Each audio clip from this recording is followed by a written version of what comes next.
Kak, kondisi pasar sekarang seperti apa nih Kak? Kayaknya kalau saya lihat ya, sekarang apalagi gimana ya, sekarang ini kayaknya yang ada yang kayaknya banyak pasar yang sudah tidak terkendalikan oleh PD pasar. Mungkin ya bagi saya ya, mungkin salah satu persoalannya adalah orang-orang pemerintah yang mendudukkan orang-orang yang tidak berkompeten di dalam PD pasar. Harusnya orang yang duduk di PD pasar itu pertama adalah orang yang memang tahu bisnis. Yang kedua tahu memang apa-apa yang bisa disetorkan untuk pemerintah Kota Medan. Bukan hanya duduk atau sekedar mengambil jabatan atau sekedar atur sana atur sini, tapi itulah memang yang saya lihat. Berbeda dengan tahun-tahun yang lalu.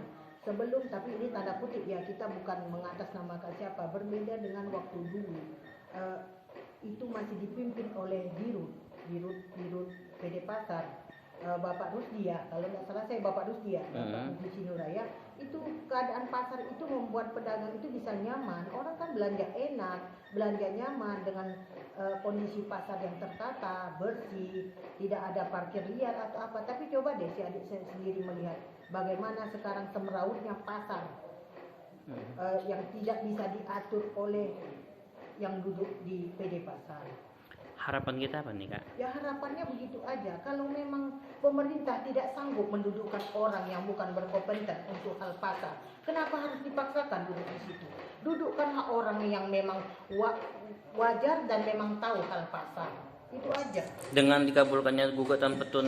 Nah itu juga salah satu. Kan banyak masyarakat sudah tahu. Masyarakat Kota Medan ini apalagi pedagang kayaknya lebih cerdas loh daripada orang yang punya pendidikan.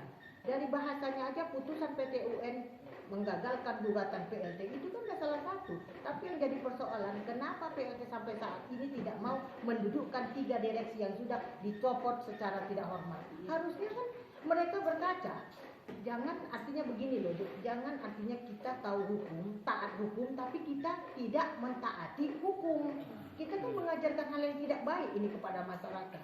Bukan kita, seperti saya bilang, bukan kita seperti tanda kutip, kita tidak mengklasifikasikan siapa PLT, siapa Dirut, tidak. Kita hanya memerhatikan, kasihan dong orang-orang pedagang terlantar seperti ini, rakyat Kota Medan yang harusnya diajarkan hukum, sampai sekarang tidak tahu hukum.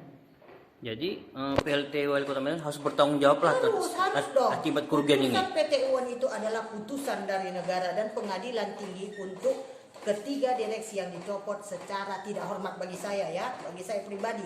Mungkin juga bisa saya mewakili kawan-kawan yang jadi berjualan ataupun masyarakat untuk Kota Medan. Hanya itu aja. Saya hanya meminta sebagai atas nama pribadi, kalaulah seandainya kita mau menjadi orang yang besar, harusnya kita punya jiwa yang besar dong.